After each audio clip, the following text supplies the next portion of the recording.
thanks to Rick for putting this all together.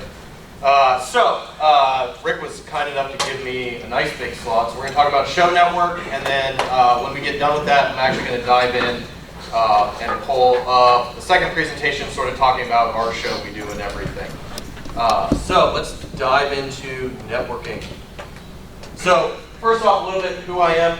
I work for a company called QSys. We make network-based audio, video, and control systems. So I deal with large-scale networks pretty much all day.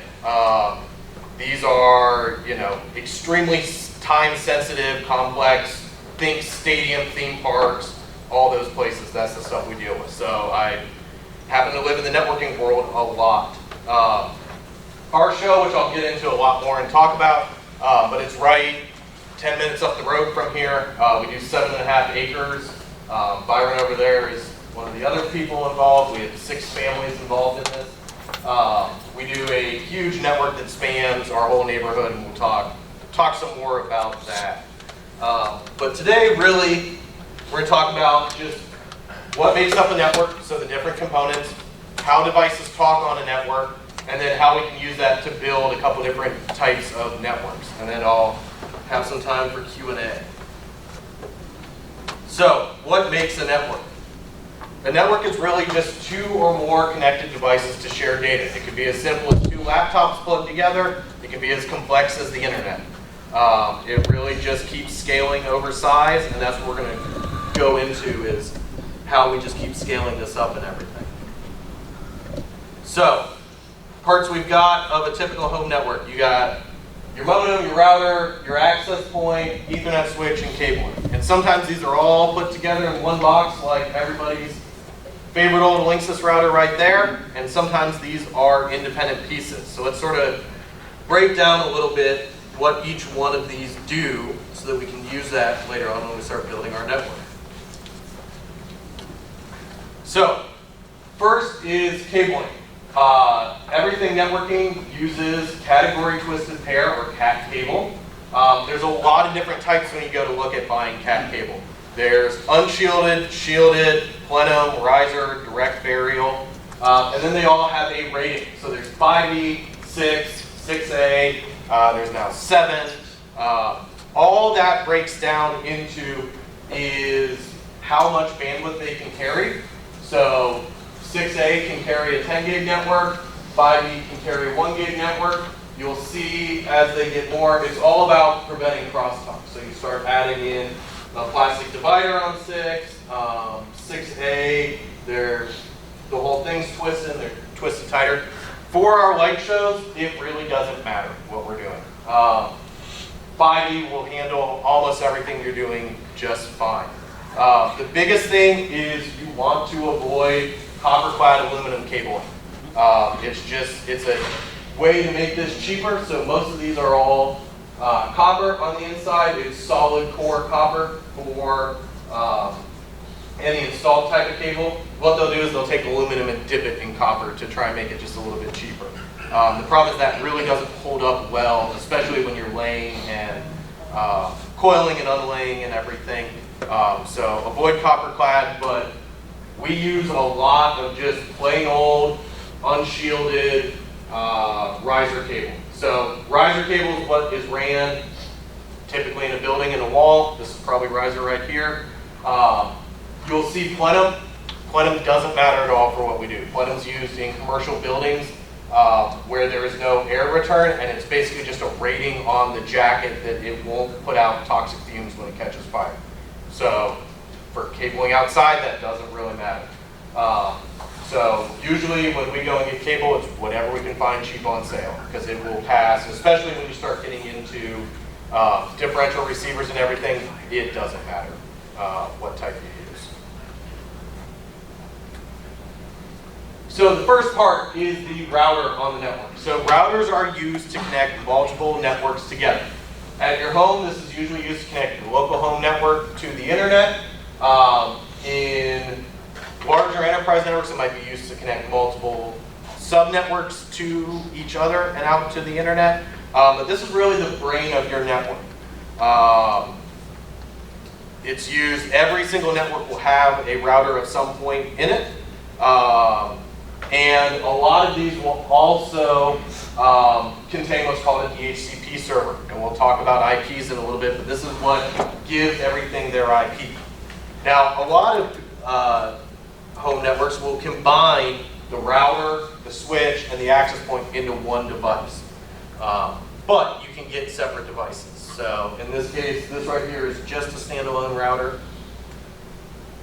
And then we have an Ethernet switch. So an Ethernet switch is how we tie multiple things together. You can't just splice all the cables together and hope it talks. That would be really bad, especially with modern stuff. So Ethernet switches are used to connect multiple devices together. We use it to send data between each other. One advantage of a switch over hubs, which I haven't even seen a hub in 15 years anymore, is a switch will take, if I have data coming in port 1 and it needs to go to port 4, it only sends it out to that port. So it also helps manage not blasting the network with a ton of traffic. And some switches like this one here are able to provide power to devices. So that's called power over Ethernet. You see it used in commercial a lot, but we use it in our show a lot to power access points. We even power some of our controllers over PoE. It's nice because that single cat cable now can provide power and data to a device. What kind of power are you talking about? DC. DC current? Yeah, it's 48 volt DC, and then depending on the rating, it's either 15, 30, 60, or 90. You're starting to see some people push 90. Anything above 100 watts gets real gray with electrical codes in places. So 90 watt PoE is a lot. But you see that for some big like PTZ domes and everything will use that. Most common stuff is either 15, which is standard PoE, or you'll see PoE plus, which is 30 watts.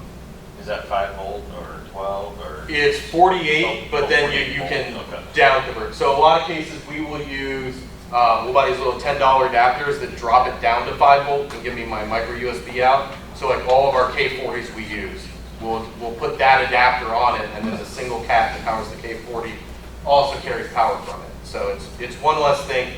It makes it really nice for us because if I need to go reboot a controller, I don't have to go out and unplug it and plug it back in. I can actually just turn PoE off on the port on the switch and then turn it back on and reboot the device that way. What kind of run before you get significant voltage drop? So all Ethernet is rated to 330 feet. So anything past 330, you can sort of push data, but nothing's really rated. That's where you start running into issues. So same with the power. The power, all of it's rated up to the full 330. Yep. Yeah, because it's 48 volt, you don't have as much loss as you would in some of your lower voltages. So. And especially if you're stepping it down to 5. Exactly. You Yes. don't need all that. Yep. When I teach it, it's all basic. I don't get into the top stuff. Cool. So Wi-Fi access point. So this is what converts hardwired networks to wireless. Like I said, a lot of consumer ones, they're built into the router, but they can also be external devices like this Ubiquity one here.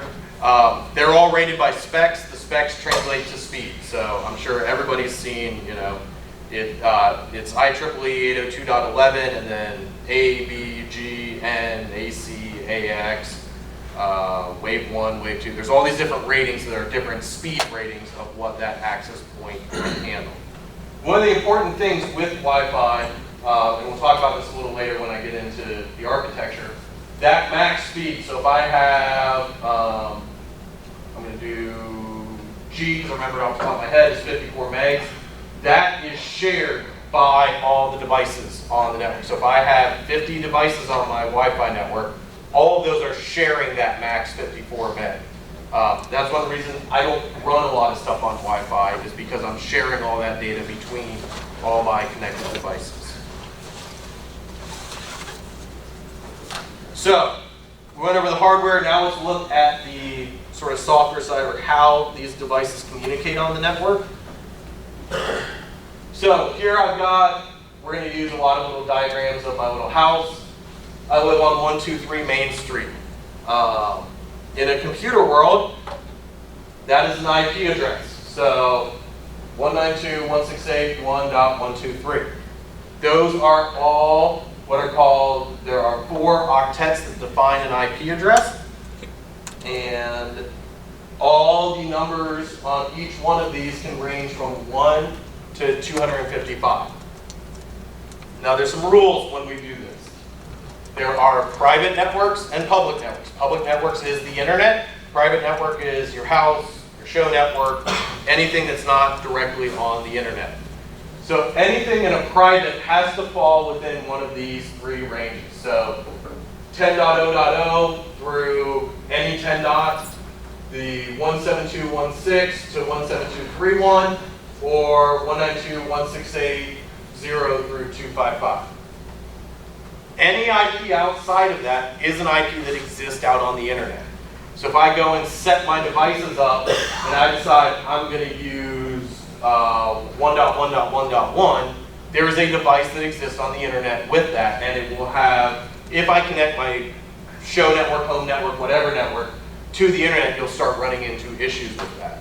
I did a little teeny job last year called Churchill Downs where they had started doing everything, and 15 years ago they did 8.8.8, 9.9.9, 10.10.10, and all of a sudden when they connected stuff to the internet, they had a lot of issues on their audio network. So it's really important to keep everything within these ranges here. The other range you will see, and you should not set anything to it, but if I just plug 2 devices together, if there is no DHCP server to hand out the IP address, you will see 169.254 and then dot something. That is called a PIPA, which is automatic IP something. It's basically, if they can't get an address, they will fall back to that range. And so you'll see that a lot. Like if I just plug a bunch of devices into a switch, you'll see everything get that 169 range. They should, if the manufacturer follows specs, should always get its derived from the device what those last 2 numbers are, but that can change sometimes. So if you're setting up a network without anything, pick an IP in one of these 3 ranges. Doesn't matter which one of these you really use. The other important thing is not to have duplicate IPs on the same network, because bad things will happen with that. So if you're setting IPs manually on devices, make sure you're keeping track of what you're using and you don't set 2 devices to the same IP. And then on most networks, .1 and .255 are reserved. .1 is, we'll get to in a minute, is usually the gateway. .255 is usually the broadcast. In larger complex networks, that might not be the case, but for most small networks, that's how it is. So, static versus dynamic IP addressing. We've talked a little bit about this. Most networks will hand out an IP automatically. It's something called DHCP. Device plugs in the network, it says, hey, here I am, and the server says, okay, here's your IP address. It will typically have a range of IPs on the network it hands out. So if my network was 192.168.1.x, my router might hand out from 100 to 200 as DHCP. That's called the pool of what it hands out. Sometimes that pool is the entire size of the network. Sometimes it's just a limited section of the network. When you run out, it runs out or it starts reusing it. Part of the DHCP protocol is after a certain amount of time, it will renew it. A lot of routers either do 1 day, some will switch to like a week, but after that amount of time, that device has to check back in and say, I'm still here, or it will free up that IP address and possibly give it to another device. So, just because you plug everything in, this is a great example. I plug everything in for my show 1 year, it works great. Everybody's constantly renewing their lease so they get the same IPs. Put my show away, come and pull it out next year. It's been 11 months that it's all been put away. All my devices might get new IPs at that point because the router has started handing out the IPs differently. You also see this a lot if routers reboot. A lot of routers don't keep what they have given out when they reboot, and so they'll start over.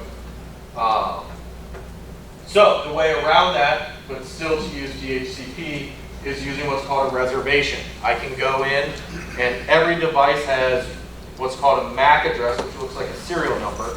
It's 4 groups of 2 digits. You can say, always give this device that IP address.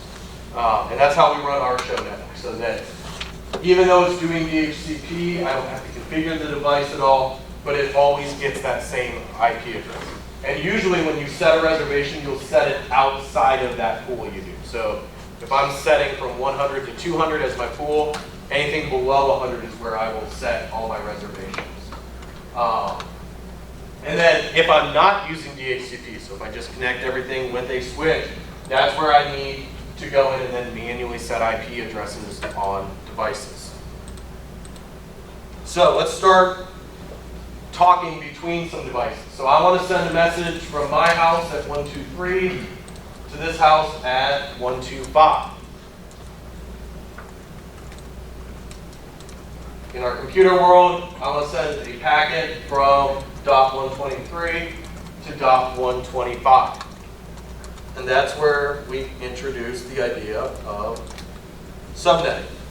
So here is my computer. The second part when I go to set an IP address is the subnet. And what this subnet does is anywhere there is a 255, it says ignore that. And you can get into some more complex, but we won't go down there today. 255 means ignore, 0 means allow. So in this case, I have 3 255s. So I am only looking at this last group. So I can talk to from dot 1 to dot 255.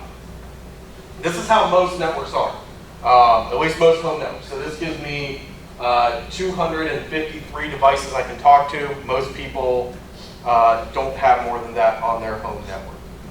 It's called a Class C network if you've ever taken any networking classes. So that subnet sort of limits how many devices our computer can talk to. We don't want to be able to talk to all, I don't even know, 10 million or whatever devices possible on the network. We want to keep this as small as possible so that our network doesn't just get out of hand.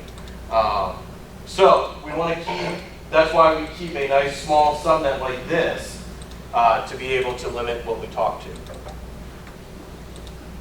But that works great when I need to send something on my street because I know 123 and 125 was in that range I can talk to. Very easy. Send the message out, that device gets. But what if I want to go to something like Google? I have to send, I can't just send it down the street. I have to send it to a post office who will then route it out. Or in our case, that would be our router. So here's where my computer is still 123.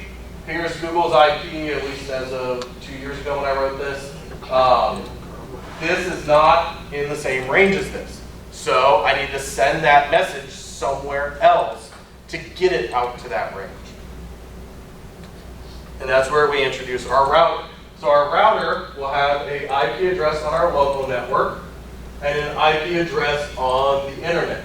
Now this just magically so happens to be the same range as Google. It's probably not that case, but we're not going to go into how the internet works today, or we'll be here all day. So we'll pretend that we're on the same range. So You'll have to give us a test at the end if we do that. Yeah. Yeah, we'll have to get our CNE from. Yeah. So I'm going to send a message out. The router is going to see I'm trying to send a message to this other network, and it will translate that message and send it out the other network it's on to be able to get to Google, anywhere on the internet, even another network on my local network. So that gives us our third piece of information when we're setting up an IP, and that is the gateway. A lot of old school things call this the gateway of last resort. It is basically, I'm going to send a message out. I'm going to say, here I am. Here's the range I can talk to. And if the message is not in this range, send it here. And this is the IP of our router. So our device knows if I'm trying to talk to something outside of my network, go and send it here, and that's how our message then gets out to the world. So, a couple things with gateways. Gateways are not required. If I'm just setting up a bunch of show controllers on a switch, I don't need to define a gateway because it's never going to talk out. Now, if I want those controllers to be able to run FTP updates, then I need a gateway because it needs to get out to the internet. A device should only ever have one gateway set. So this becomes important when you're looking at like Pis that have Wi-Fi and Ethernet, even laptops and everything. You really only should have one gateway set. Certain OSs, especially Linux, don't like having multiple gateways and start having issues trying to determine what gateway to use, because it might try and send some packets one way and some packets another way. I'm going to ask a weird question. I Yeah. think I was having trouble with Arduinos connecting back to the router. And I thought, okay, well, I don't really care about the router, so I think I set the gateway to actually the master Pi. So that way, it had no choice but to look for the master Pi. Yeah, and you can do that, especially if you're setting up the Pi to bridge networks. Yeah. That's a case where you would use that because the Pi in that case is acting as the your router. router. Yeah. And that is one case, we'll talk about it on one of our network examples, using a Pi like that. That's where there's something in Windows called static routes, where if I need to talk to a different network, the hierarchy goes, is it on my local subnet? Is it contained in a static route? Okay, then go to the gateway. So that's where you can define static routes and say, well, if it's this network, go to this device. And that's what you end up having to do on your laptop a lot if you're using the Pi as a bridge. Because you need to say, well, here's my show control network, send it all that data to the Pi, and then the Pi will route it to the show network. All right, and then if you want a device to communicate past the network it's on, it needs to have a gateway. So, like I said, if you want the Pi to reach the FTP update server, it needs a gateway defined so it can get out to the internet. If it's not going past your local network, you don't need to define a gateway. So, a lot of times if I'm just setting up a bunch of static stuff, I just need an IP and a subnet. So, let's take this and start building out a show network. So, I personally am a big fan of having an isolated show network for a couple of reasons. And this is my thoughts. It's not the my way or the highway. There's definitely, you can run it on your normal network, but coming from my background, I'm used to building very isolated networks for a lot of reasons. It's a lot easier to manage, troubleshoot, and configure. When I need to take down my show network, I'm not kicking my wife off Netflix. That usually doesn't go well. If I take the show network down, she has no idea. And we help keep that data separate from it. So if we're connecting a bunch of devices to our home Wi-Fi, we have to share all that data with everything else going on our home Wi-Fi. So if somebody's watching Netflix, if you're downloading update to your phone, all of that is now all being shared on that network. And on that access point, it only has so much bandwidth it can do to share that. So there's also a concept here called jitter. So jitter is, I could have the most fastest, greatest network ever. It'd be the same as me going out and buying a Ferrari. I can go 150 miles an hour until I get out on 270 here and hit a bunch of traffic. And even though it's a 4-lane road, it can handle me going 150. I have random cars popping up all the time. That is jitter on a network, and that can cause delays on your network. So especially if you're multicast streaming out stuff, that starts having issues because all of a sudden I'm going 150 and now there's a semi right in front of me. I got to slow down or get out of the way, and that can cause issues. And then the whole survivability thing. I can build completely isolated network. It doesn't matter if Spectrum pushes an update to my modem and kills my whole internet and reboots that router. If running my show network as an isolated thing allows it to just live on its own and then connect back into still be able to get internet, but if that portion goes down, it doesn't affect my show. So here's the most basic network I can do. Here's my controller, here's my player, here's my laptop. String a bunch of Ethernets together, plug them in a switch, and I'm good to go. Couple things with this. So if we do a network like this, we need to set everything static because we don't have a router on that network. So we need to give IPs. You could let them sit self-assigned, but there's a risk they might change. There's also a risk if you ever accidentally plug that into another network, all of a sudden everybody's going to grab an IP address and change. One of the disadvantages of doing this, because we don't have any type of router on our network, is we don't have DHCP. So if I just plug in my laptop, it's not going to see everything instantly. I have to go and set a manual IP on my laptop and configure it that way and know what range I use for everything. But this is probably the simplest, most foolproof network design. It's very hard to mess this up. I plug the devices together and it works. And at least in this case, we don't have any internet access on this. So if I do need to go update devices, I have to download SD cards or do it another method. So let's build on this. This is what, in theory, is our network, but on steroids. Adding in a router. So same thing we had going on below, but now I just add in a little teeny router. This little guy up here is a GLI net. They're great. They're very easy to configure. They're like $80. They just discontinued that one, but they have a replacement to it. I manage like 60 AV kits that go in the field, and every one of them has one of these because they're just super simple to use. But still pack a lot of power for what they can do. So now we've added a little router here. This router gives us a couple things. It gives us Wi-Fi to our network. It gives us DHCP server, so when I connect my laptop to that show network, all of a sudden I can now connect. And if I wanted, I could connect this back to my home network to be able to get internet access there. Now, let's go on to here. So our show devices, we still can either set static or run a reservation in that router. That way they all keep the same IP. If we have Wi-Fi on this, we want to make sure we aren't running on the same channel as our home Wi-Fi, so those don't conflict.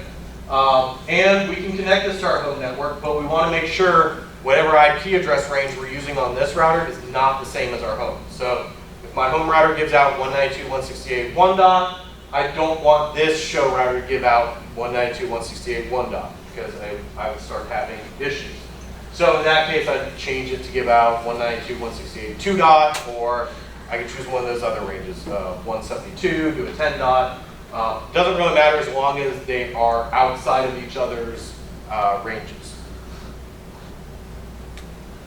And then the last we talked about this a little is using the Pi as a gateway. And in essence, what you do when you're setting up a Pi as a gateway is it is becoming a router.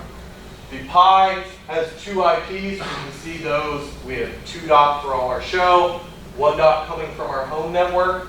And what we have to do is when we do this, we add in a route on our computer. We say, if I want to talk to 2, send that message to the address of our Pi. So in our case, that was 1.11. So we go in, we have to configure that on each computer we want to talk from the home network out to our show network. But now the Pi is acting not only as our controller, but as our router as well. So if we architect it like that, we want to make sure we are using different IP ranges, because that would not go well if we put both on the same IP range. We can't directly access devices on the show network unless we use those static routes on the PC. And we want to make sure only the home network has a gateway set on the Pi. So that way it knows that's where I'm sending packets out to get to the internet. And then you can get really complex, and we'll actually dive in a little more, and get into something like our show's network where it's dozens and dozens of devices spread across a couple acres, tying everything together. So let's see, it's 9:40. I'll stop right now for any questions we got. I know this is a lot of stuff to take in first thing in the morning, so. Do you, Yeah. do you know, like for show size, like roughly how many pixels would qualify for going separate? Is there a good rule of thumb, like 10,000 pixels, 100,000 pixels? That's a good time to start separating your bandwidth off and doing all that kind of stuff, or is there, you know what I'm saying? So number of pixels pixel data is really small. Even, I'm trying to remember, I was watching, our show is 150,000 pixels, and it's like, if I stream it, I think it's still like 10 or 15 megs. It's very small data, but it's a lot of data all the time. And especially if you're doing multicast out, that starts becoming a lot of home Wi-Fi devices won't even support multicast on. Multicast gets very, very tricky to get it time aligned, all that multicast data. So that's why I'm always a fan of either, if you're running a controller over Wi-Fi, use something like a call that can just get a sync packet, or doing a hardwired separate connection. If you're doing hardwired, you could run it on your home network. It's just a matter of keeping stuff isolated and everything. So it's doubtful anybody's going to have a show that's actually going to max out the bandwidth of what a hardwired network can do. But it's just, once again, I've got my highway out there and I'm sending all this lighting data all the time, and all of a sudden if some other data gets in line, that can start affecting that. Yeah. Okay. What about, I use my laptop. Yep. So I use the Ethernet out. Yep. And then I use Wi-Fi for internet Yeah. access. Do I have to worry about a conflict there? No, because it's two separate network connections on your laptop. So your hardwired is going out to your show stuff, your Wi-Fi is connected to your home network. If your Wi-Fi gets all bogged down, it doesn't have any effect at all on that Ethernet going out there. But similar to that, I'm not sure with B or C you had there, Yeah. with the Pi Yep. acting as the gateway, then you don't have Wi-Fi for your show. Correct. Yeah. What you could do, you could put an access point off this and do it that way. But yes, right here I don't, because I'm using the Wi-Fi in the Pi as a client to connect to the home network there. So I could not connect another Wi-Fi controller back to the home network there. I guess in theory, we won't go down that rabbit hole. But yes. Because you do the same thing without any Wi-Fi, right? Sure. Yeah. Yeah, so I can put, and that's why. Even if it's the gateway, you can hardwire connect. Yeah. Yeah, so this is a good example here. This is handing out Wi-Fi on my show network, but I can take the internet side of this and connect that to my home network. And as long as they're running in different ranges, so say my home is 2 dot, this works great. This is how I recommend people a lot do something like this, where this is completely standalone, and you might not even need a separate switch. These usually have, this has 2 ports built into it. That might be all you need. But this gets set up, it runs completely isolated. It has the path to the internet, but if that all disappeared or you unplugged it, everything would still run and survive in this place. Then you have Wi-Fi for your show. Yep. Yeah. I don't know if you do this in your display, but something I've noticed regarding Wi-Fi, with all these automobiles now having their own Wi-Fi, Mm-hmm. they will knock down your Wi-Fi network. Yeah, so that's one of the things. Wi-Fi only has, let's see, on 2.4 you have 11 channels you can use. On 5, I forget how many channels you have. But there's only a certain amount of range, a certain number of channels. And the more bandwidth you go, so the higher speed you go to an AC, you go to an AX router, you're just making that chunk of that bandwidth you use wider. So if I run, a wave 2 AX, I basically use the whole 5 gigahertz bandwidth.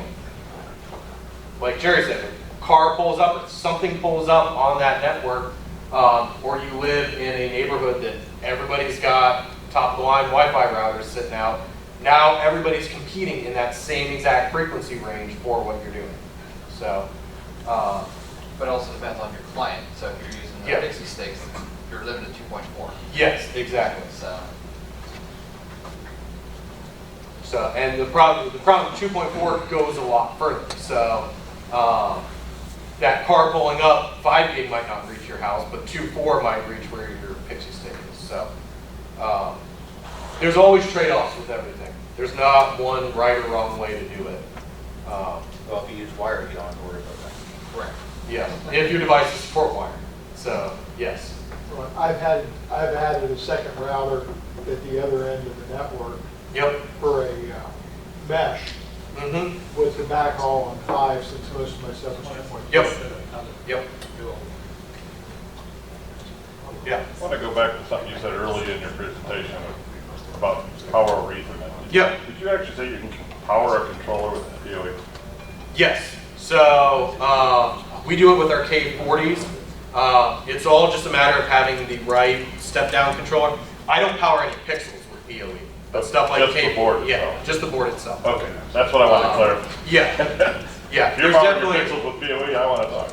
Yeah. Yeah, well, to kind of give you an idea of where that situation will be helpful is some of the WLED controllers are just they're not, you power the board with 5 volt typically, and if you got the right step down from power over Ethernet from 48 volt, is that right, Yes. to 5 volt, then you could run some of those controllers right off of that 5 volt from there, and you don't have to have a 5 volt power supply inside there just to run that. So who is it? Watchasach makes the Pixel controllers. He Yeah. come up with the WLED board with 4 and then 6, and now I think he's up to 8. But you only run the data off the board. You don't run power. It's not like a Falcon. It's just the data comes off the board. So you just need enough power for it to do the calculation through the Ethernet and get your E131 data, and you just get the power off of it, and it keeps you from having to spend. Oh, I need a 5 volt power supply to run this little thing. So it can be used. That could be useful. That could definitely be useful. Years More ago, useful the to first run set of pixels. Pixel controllers was from Ed Bryson, the J1 Sys. He had a P2, what they call the P2 controllers, where it actually was PoE. That would also had 2-port output on it. That would support about 100 pixels, 50 off each of them with all Yeah. PoE. But they were limited to what the power rating of the Cat5 was going to be for the switch. But that was one of the limitations. But if you had a small Maybe prop, J1 literally like 50 to 175. Yeah. Yeah. I can definitely see that happening, especially now that 90 watt PoE is pretty new, like in the last 3-4 years, it finally got ratified.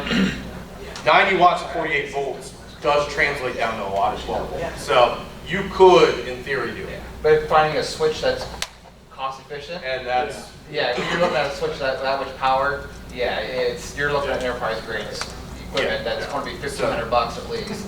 oh, yeah, I was gonna say I just got a 24 port 90 watt on all 24. It's 1,400 watts for the switch, and it's a $4,000 switch. Yeah. So The secondary market switches aren't going to be that much. no, Yeah. the problem is getting a 90 watt is going to be very rare in those right now, but 30, even some 60 watts are starting to hit there. So I think as switch cost goes down, you might see people start going that way. Because it is cool. If I want to just run a couple little ones, there's nothing really stopping me. There are some interesting things. PoE is supposed to support backwards compatibility, so if I plug in the 30 watts, that's where it would get a little tricky. And I'm not an electrical But engineer. you know, the so- nice but- thing about that would be, like, say, I've got some stuff that just is up all year. Yep. Some stars that just, Yep. do red, white, and blue all summer. Well, that would be a perfect opportunity for a little small 5-port. Exactly, yep. That would do PoE, if you were gonna wire it that way. Yeah, it also, it's on the electrical side of it, when the device actually plugs in, it has to negotiate a class type, and that class type on the switch is what determines how much power is pushed out. So on the electrical side of it, it has to be able to determine that. Now, the only way around that, if you use passive PoE, where it doesn't have to negotiate that. It just uses a set of pairs, 2 pairs of the Cat 5, and pushes either 24 volts or 48 volts down the wire, and you're now on the mercy of the Cat 5's size, if you don't support that much order. So that's the other alternative way to do it. Right, so you'd have some sort of interface in the box where you have this break up. Let's go ahead. Unless he takes that into consideration, if those what are those, W32? Whatever he's using, we can find one that works with PoE. That'd be kind of fun. Exactly. So I'm going to go real quick through some of this. We did this 2 years ago as an X-Essential, but it never got posted. So I'm going to dive in a little more now and just talk about how we do our neighborhood show. So like I said, we are in Powell, just up the road from here. It's 6 houses, 7.5 acres. It's a half-mile loop. It's actually, this year was year 5. And you drive through the woods. The cool thing is all these trees are pixel wrapped. So I use my own spot. how many trees are there? 200? 270. Yeah, 270 trees with between 100 to 300 pixels each. It's a lot. It's a good thing we all get along. You right? unwrap them every year. Yes. He does, I don't.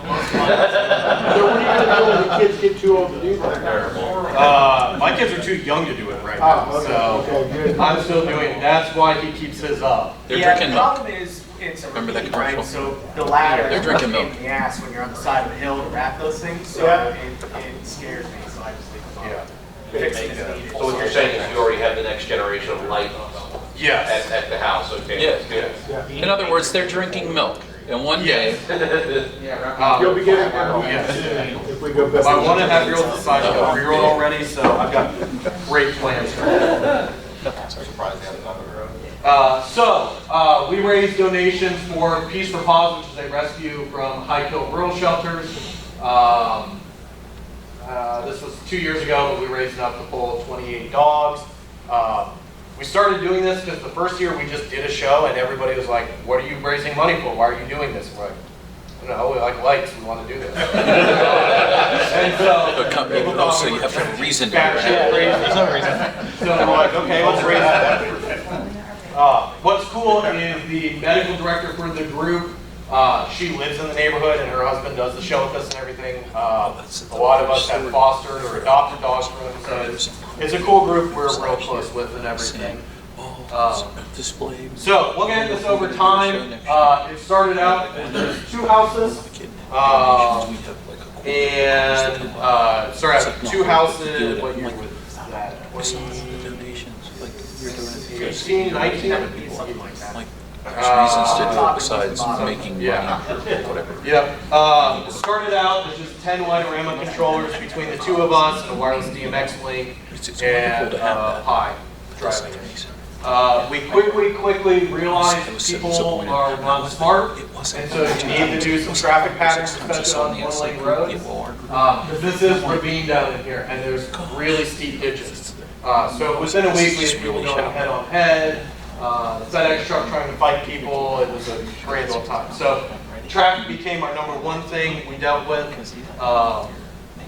As we expanded out, we started adding more houses. We added in Pixel Tree, which then just took us down this unstoppable route of turning everything pixels. The picture that you see there, we were LOR there. That was just It all. would really impact his electric bill, but We who were would pay pixels, except for your to, some of the tree. electrical stuff, I would pay to put it on his house. Yes.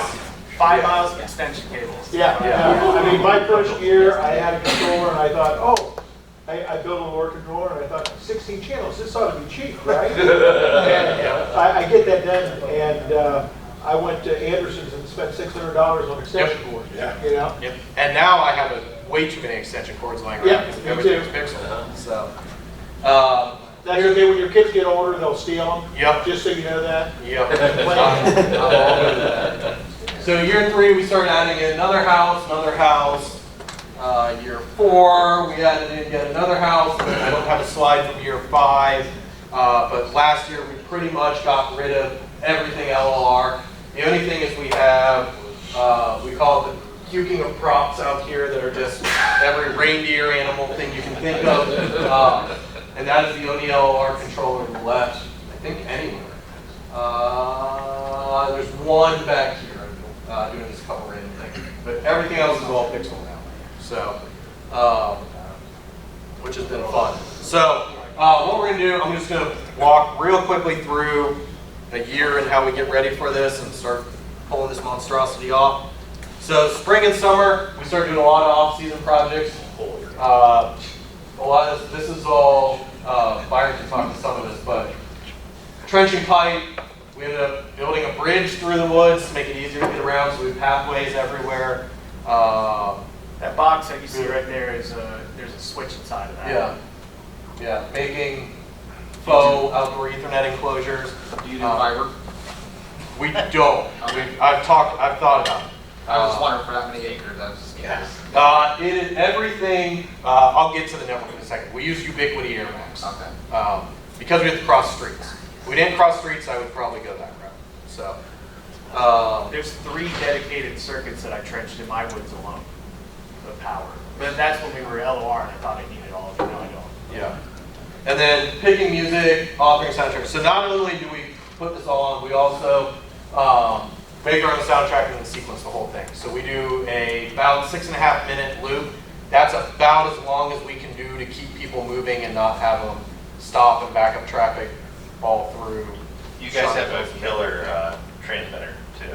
So I'm on the other side of town. Oh, and you get it? And I'm on the same frequency as you guys, but mine is like just like 1 block. So once you leave my house, once you get to about once you get to the entrance of my neighborhood, then I hear your Yeah, I think I picked your transmitter up a long way. Yeah, yours goes a long way. It's gone down. One of the problems we have is it's down in the valley. So trying to get it even just to the end of the street is, you end up accidentally sending it way further. So that's been a project of mine, actually looking at doing like a Yagi to really direct that signal. My transmitter frequency I've had for 10 years, and then Natural Trail decided to do their own show. Well, in the summer, they use that frequency. Yeah. So that's okay, but they took that, and then my new frequency is just doesn't carry as well. And I've gone through the great transmitter. Yep, and that's, we try keeping it real low, and that has some issues on its own, but Just out of curiosity, what frequency are you guys on? 7.9. Yeah. I say the lower your frequency, the farther it'll go without much power. As you get higher in the frequency, it takes more power. Yeah, lower frequencies propagate better. Yeah. Yes, and I had to go from 98.3 to 106. Yeah. And that's a huge difference. Yeah. So then we hit about August-ish is when we start thinking about putting up lights. So first thing we do is start getting the network up. So we use Ubiquity. Ubiquity AirMax is what's used for rural ISPs and long range transmission. So we're not going nearly as far as some of they have some crazy microwave dishes and everything to get into. This Omni here, and it actually moved because, I'll show a map in a second, I actually moved across the neighborhood, so now we get to rethink a lot of stuff. But that was up on my chimney in a sort of central point that everybody hit it, and then we used all these little nanospatial locos in there. So this is 5 gigahertz wide range, but it's not, I can't just pull out a laptop and join that network. It's a very wide bandwidth. It allows a lot of throughput.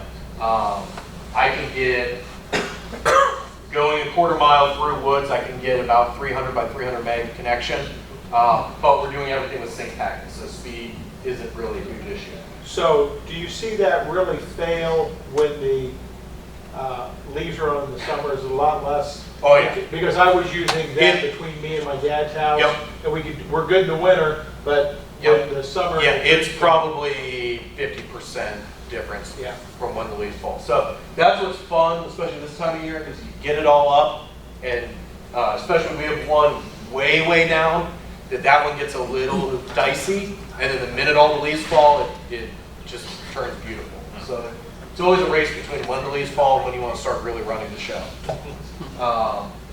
And you can see Byron showed there, we've got switches out in outdoor enclosures. There is an access point there. We have access points throughout to be able to program from, but we don't run any of the controllers off Wi-Fi. So that's solely so we can sit out in the middle of the street and run the show straight from X-Lanes. So this is sort of how the controllers are all broken up. You've got the Omni, and then you have a bunch of small locos. This one's just a little different because we bought a 180-degree antenna, and then like 2 weeks later, he's like, hey, I want to join the show, so that had to get switched to an Omni antenna. So we just moved that around there. Now I got to figure out how to get it all the way down to here where my new house is, but we moved the Omni up to here. So Are there any neighbors that are still not joining? Oh, yeah. That one. Oh, right in the middle, huh? My guts, they haven't talked in years.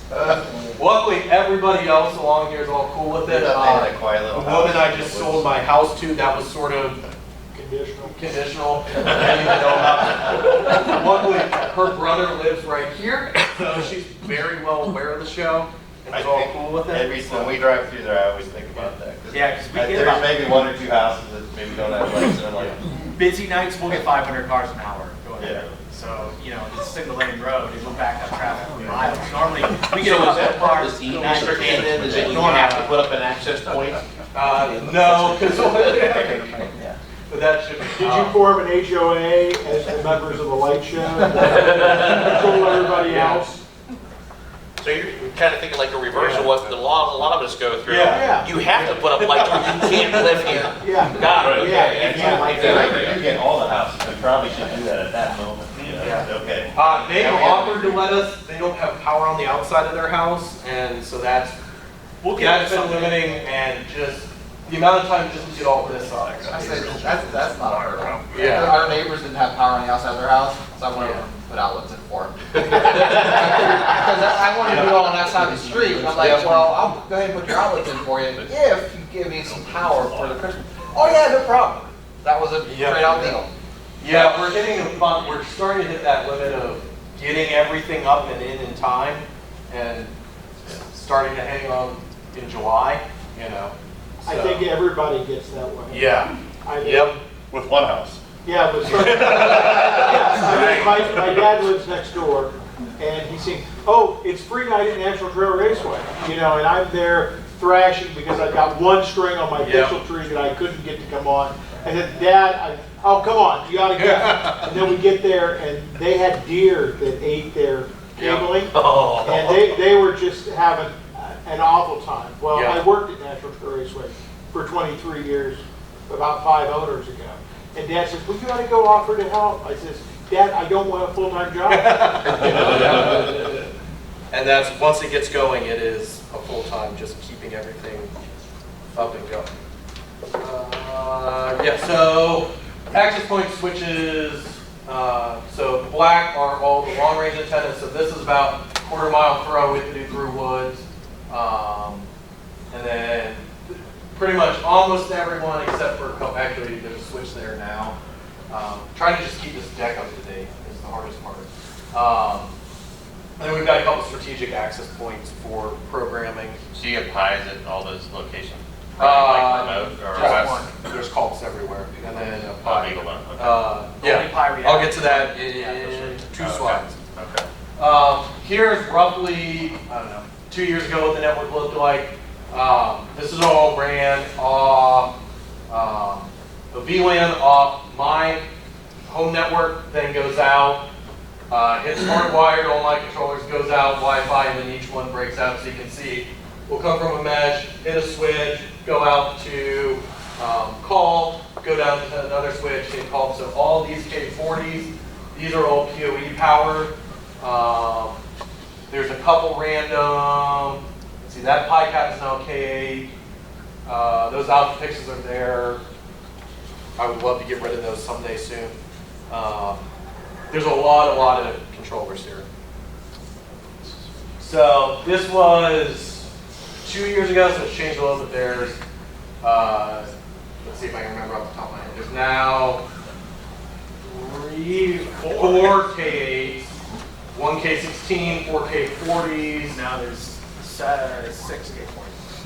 Yeah, probably 70 differential receivers. The pi caps were down to, actually we're just down to a single pi. We have a single pi that is the master that goes to the FM transmitter, and that's it. That will probably get moved next year to just being a VM on a computer somewhere. And that's one of my projects, is having a way to do redundant VMs that will fail over if one goes down and get the audio back to the transmitter. 2 alpha fixes, and that 16 wide array is down to 2. So this is the K16 I built. So a lot of them we still did DMX out of when we still had a lot of wide array. Our amount of DMX is pretty much almost done now. So that's how they all laid out at one point. This whole back half has changed a lot. So there's the months of hanging. If you drive through in the fall, you'll probably see us out there hanging lights and everything. That's back when Byron hung his lights. Now he just leaves them up and fixes them all fall. I can take them off the house. Yeah. And the road, but I leave the woods. One of the cool things we did, and I didn't plug in my audio, let's see, is this video better? Is we actually tied in, we're doing decoding from tones sent over radios to control the whole show. So I can turn test mode on and off across the entire show, start and stop the show. At one point I played with the brightness, actually controlling the brightness controller, because I usually go out at like 3 in the morning and go want to see what I programmed, and having the whole neighborhood light up at 3 in the morning is cool for me, but not so much for the rest of the neighborhood. So I've discovered if I turn it down to about 10%, it's enough I can see what an effect looks like and not wake everybody up. Mommy, why are the aliens here? So my 3-year-old has discovered how to do this, so she'll grab the radio and turn the lights on every morning. It's really cool. So roughly, we transmit from a handheld. It goes into a base, which goes into one of those audio processors that, this is the QSys Core that is one of the main products I work with all day. And this does all sorts of fun. It decodes the DTMF. It sends web commands out to FPP. You can tell that was old version FPP. But it'll auto-discover any FPP on the network. So if I plug in a new controller, it automatically finds it and starts controlling it and everything. So that gets actually wonderful. Because of where we are, even though we have access points, there's a lot of areas that you can't get enough Wi-Fi to go in and say, turn this on. These, they're like 1 watt, and the 1 watt I can be down the street, like a mile down the street, and it'll still pick it up. So, And everybody in the neighborhood, well, not everybody, Yeah. 3 of us that are actively involved each have to have one, so we can talk Yeah. and be at different vantage points and whatnot. It works out really well. and it makes it nice so Byron doesn't have to call me to turn the lights on and everything. Because this all lives as an extension of my network, but we don't have any outside access to this. So, short of VPNing in and everything. So the fun part is mapping and programming all this. We used to do it all in spreadsheet. Now it's all, we pretty much just map it all in Xlights. So it is all modeled in 3D in Xlights, except it's 90 degrees off axis, which is really fun for doing effects, and I haven't taken the time to go and make it right. We set it up wrong when we first did it. So we've got the whole thing 3D model, which makes it really nice, and then tons and tons and tons of groups upon groups upon groups, so that this would take us all year to program if we were doing it at the tree level. So we split it into a lot of, let's see if I have a shot of that.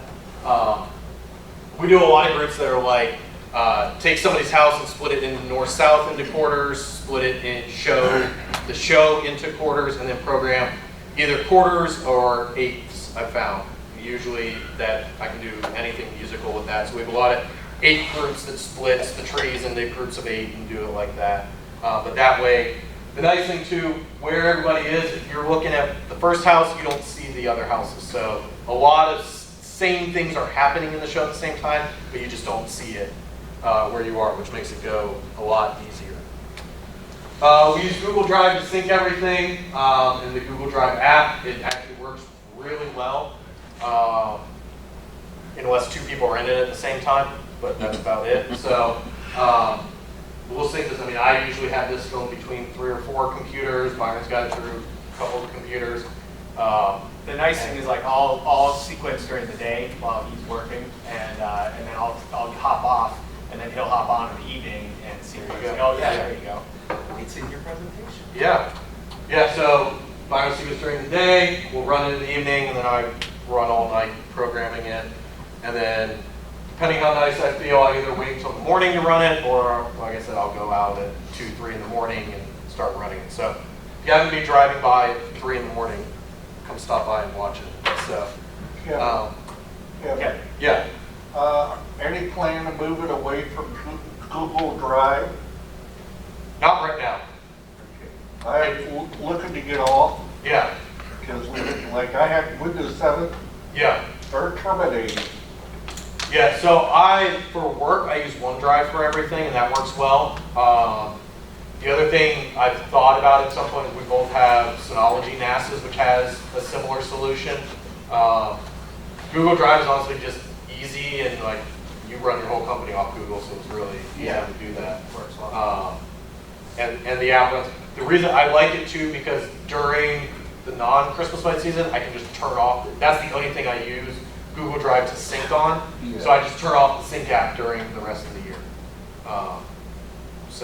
And it's really quick. That was, especially 4 or 5 years ago, some of the other platforms out there would not recognize the change. I mean, this, you instantly push a change and it's out on all the computers. 4 or 5 years ago, it was not that quick with everything, so that was a big deal. And even Google, I had to go in and sometimes manually sync it. Last year, I don't think we had a single sync error. Google's gotten a lot better. Yeah.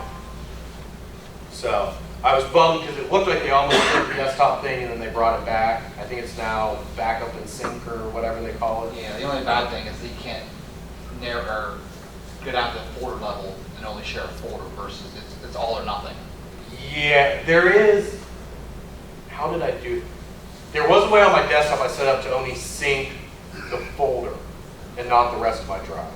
I think they all show up, but only that one I actually say keep offline or offline.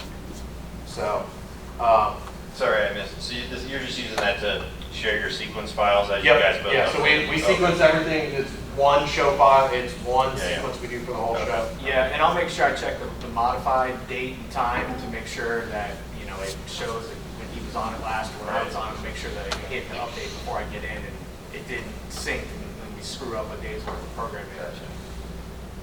Yep. It's also, as I have occasionally had Google, you can roll back. So if you do run into something like that, I've rolled back more. I've had a couple nights where I go all night and then hate what I did, and I just roll back to where it was before. So, but we've gotten it good. I mean, it used to take a long time. Last year we sequenced the whole thing in 2 weeks, Yeah, something like that. roughly. So, it keeps getting bigger, but we haven't killed it yet. Last year we broke 150,000 pixels, and that's when Xlight started really bogging down on Windows. So this is an M2 Mac I'm going to start trying out this year. Let's see.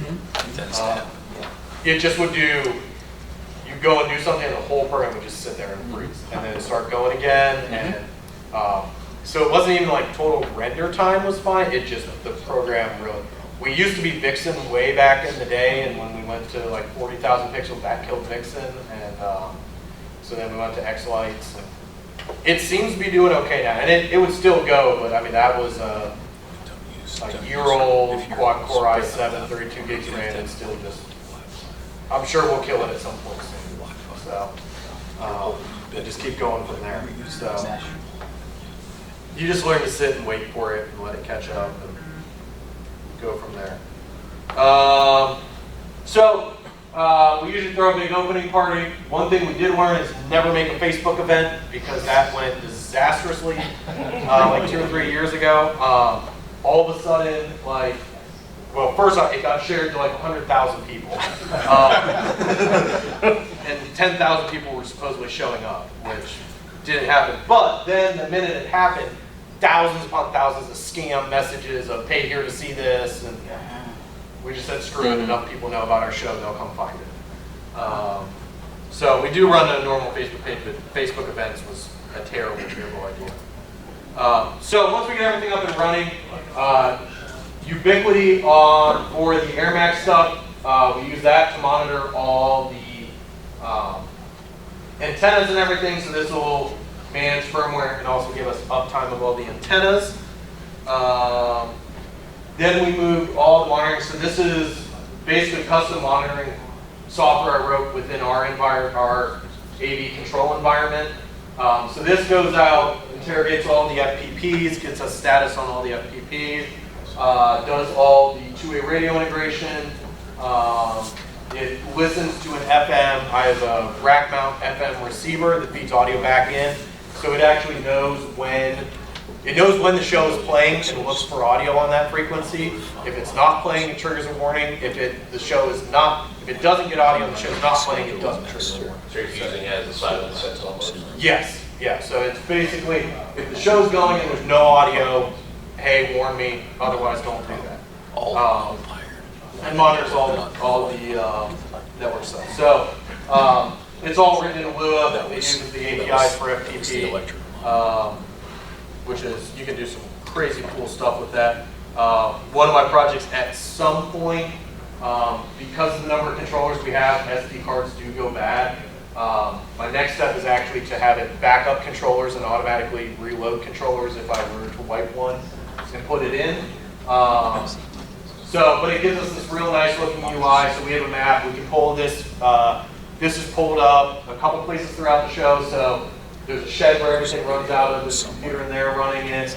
I think Byron runs it in his garage. I have it on a computer. But I can pull this up. I can actually pull this up through the cloud anywhere and see visual map of everything going on. If something goes out, it'll highlight in red so we can see. We can see the stats of all our players. So here's all my players, or a chunk of them, and then there's another page. But it'll show me each player. I can set what mode. This was back pre-6. Set what mode the player's in. It'll show me what's playing on each one of them. Individually test a player or test them all as a whole. There we go. And then all our network stuff, so we can watch. You can see, we're getting 320 by 340 or 334 on some of our antennas. There's the furthest away one. We're still getting 95 by 160. So those AirMaxes are awesome. Choose a sequence, play it, and then we can pull this up on a laptop anywhere and control it. So in addition, it reports everything up to the cloud. So here's all the devices showing up, which will then generate email alerts to us. So if something goes out, we get an email and we know that something went down. And the nice part is this is all, the whole show network is completely isolated. It doesn't, nothing's ported out. We use the control processor. It sends it out to the internet and everything. And that's our show in 20 minutes. So if you didn't have that huge Wi-Fi network, would it be possible to send sync packets over the internet to someone else's network and actually be in sync? Like, say if everybody wants to run their own network, but you just send the syncs across, is that possible? Maybe. I don't know how tight the time is. So we've looked at a couple things. I did a test one time just for shits and giggles. This is actually short, not to the precision, but I set everything to a local NTP server, got it all synced up time-wise, and it said at this time start, and just saw how that was. It was okay. You started noticing it fall apart a little. So internet, I've never tried it. You could do it. There's a show north of here that does everything through the internet. Yeah. The He one has in a Delaware? very, very modified thing he's doing with. Yeah, the place in Delaware. Yeah. If I were to do it again and not do the Wi-Fi or anything, I would probably do LoRa for everything and put the little, LoRa is, I forget what frequency range, but real low frequency range, long range, wireless, and there's a radio you can plug into a call that will sync them all over, do sync packets over to LoRa. I would probably do LoRa for everything here. Isn't like that 900 megahertz down, it's in the lower. Yeah, it's either 9 or it might be 418. Or 433. Yeah, it's one of those low, like UHF-ish range.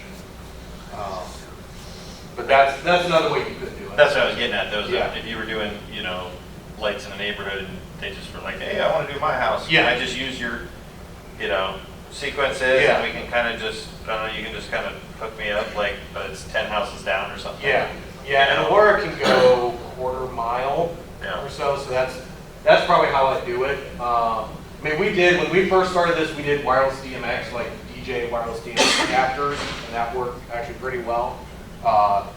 If I stayed under 512 channels. So if you're doing LOR, just thinking I'd just do it with DMX that way. But that's one thing, I have never tried VPNing everybody and see how it does. I've tried streaming the entire show over VPN from my cell phone, and that was really bad. Because we used to, this will get solved this year, but down here was really hard to get Wi-Fi. And so if I wanted to sit down there and, because when we go to actually run the show, most of the time we'll just publish it to everybody and then hit play. That's great when you're working on the first half of the show, when you're working at 5 minutes in and you have to wait 5 minutes every time for it to come back around. That's where sometimes I'll try streaming out of Xlights, and then it was fine. Back at my old house, I actually had a shed here with windows out, and that's where my office was, and it was hardwired in, and I could stream it out no problem. But now that's going to change a little. So it's constantly evolving every year. What's your biggest expense? The Wi-Fi, it seems like that's the most complex. The Wi-Fi is not too bad. Well, before all the supply chain stuff, the Wi-Fi stuff wasn't bad. The little nano stations were $50 a piece. They're now $250 because people are just scalping them like crazy. I'm about 30K in my own money on my part of it. I'd say the biggest pixels for all those. Pixels or pixel extensions, yeah. Do I have a picture on here?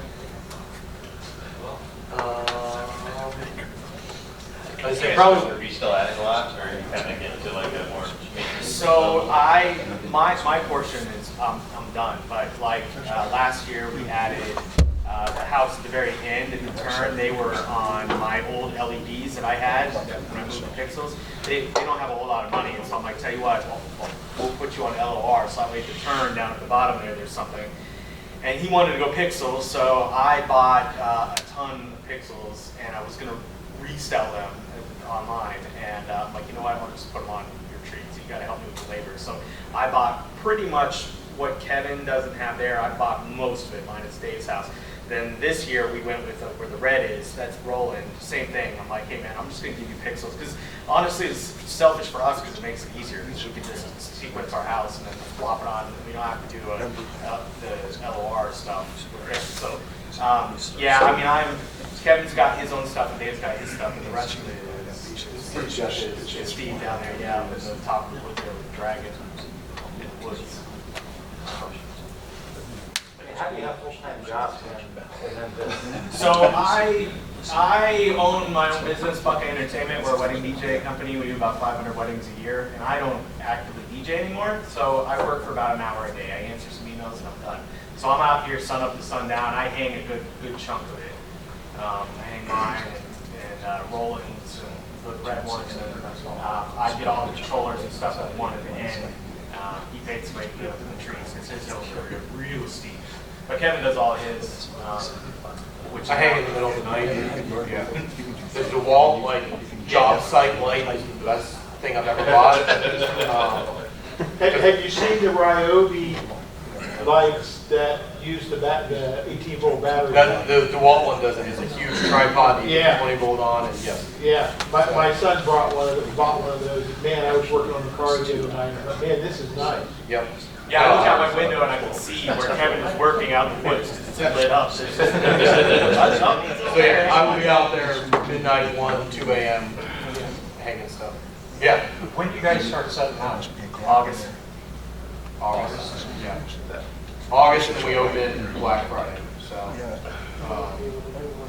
And then do you run it just through Christmas, or do you go to the end of the year? We go to whenever the zoo stops. Their lights. Because we're about 2 miles from Columbus Zoo, and so we get a lot of zoo traffic. People will go to the zoo lights, and they'll come over to see us, where they can stay in their car and dance and go around as much as they want. So we mirror the zoo schedule. So it's usually the weekend after New Year's. Okay. So whatever that usually is. Anywhere from the 1st to the 7th or something like that. Yeah. And then occasionally, like 4th of July, whatever's still up will turn on just for us and stuff. So we've talked about running it longer, but it just the amount of drop off even just from Christmas Eve through New Year's is almost right. They're like this year, what was it, the 1st or 2nd of January? It was like super nice. I mean, I spent 2 whole days and ripped everything. I unwrapped all 40 trees on like the 2nd. Had it all down. I did the same thing. Yeah, whenever that first nice day is, it comes down. Would you keep those pixels out if they were more reliable? So Byron kept his up. The 2 big issues we have is critters eating them, and so you're constantly, there's a lot more repair doing it. The trees are pretty well, I mean, there are a lot of old growth, so they're not growing a ton. On mine, so this whole side has really bad English ivy and just stuff growing up the trees. That really grows in with them and everything. So, in an ideal world, yeah. I know, like when you had the outlines, you had a lot of failure with Yeah, that. so I have, in the woods, I have about 40 differential receivers, roughly, that I've left out for the last 2 years. And the issues that I've run into, one are ants that get inside in the boxes, which that only killed 1 board, surprisingly. And then the other was, like Kevin said, I get some critters that they'll chew wires, but that wasn't too bad. There's Cat 5 literally everywhere throughout the woods, and I only have 1 that was broken. I don't know if a deer stepped on it or what, but the stuff has lasted better than I thought it would out in the elements. The pixels are starting to, yellow from UV, and there's a noticeable difference from new ones versus old ones. If you put them side by side, the average person, they look fine. I'm trying to find, yeah. So one thing I did do that has helped is I switched to this for your like controllers. So instead of cable guards, I just mount power supply, differential receiver, and then do a couple weatherproof gaskets off here.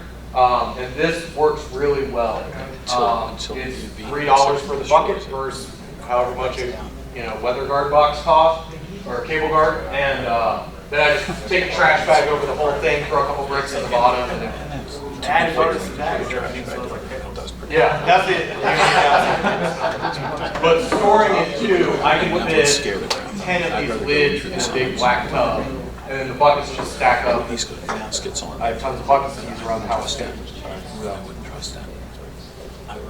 But that stays really. The gaskets aren't even completely tight. Just take an outdoor trash bag over it to tuck it under. I haven't had any issues with water on these. Of course. So that's helped a lot too. Some of those really nicely rolling. And it makes it nice when you're tearing down. I just throw everything right. Toolbox. Cat, power, Those type of extension, gaskets built pixels for that area. I'll just go right in that bucket. Something And then I that can sort stays it. out, nothing's gonna When it gets a little warm, usually it's really, really wet and muddy out when they come we down. suggest So those let it all dry out for a while. and then sort our it. clients, because I wanted to sit out here, but What do you charge, or what's the donation? What do you normally get in a season? oh, I have. It varies. So we don't. People donate whatever they want. But it doesn't cover your costs, like your electricity? We don't take any of it. It all goes straight to the rescue. That way, Last year, not this past season, the season before that, it was close to 30,000 in donations. This past year, though, with the weather, we had a level 3 snow emergency here a couple days before Christmas, and so you couldn't be out on the roads. And those days before Christmas are our biggest donation nights, so we lost probably 5, maybe 10 grand in donations because we didn't have the traffic. So it was way, way down. But we also have a QR code that they can scan too, and all of it goes to Peace Paws. We don't take any of it. It's all out of my own. that goes straight to their PayPal. That way we don't get in the middle of it at all.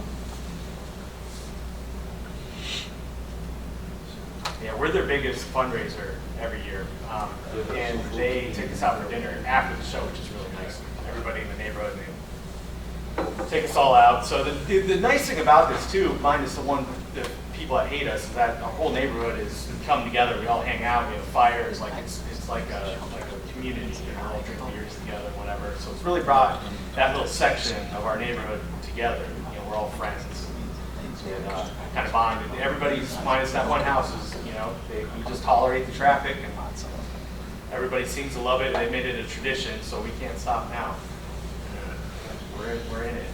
All right, guys, one or two more questions, and then we'll wrap this up. So that way we can make sure that we get remote Falcon in on time, because we're going to do that via Zoom. I'll give you guys a couple minutes to mill around or whatever, so another couple of questions, and then we can go ahead and probably put a bow on this. If anybody has any other questions.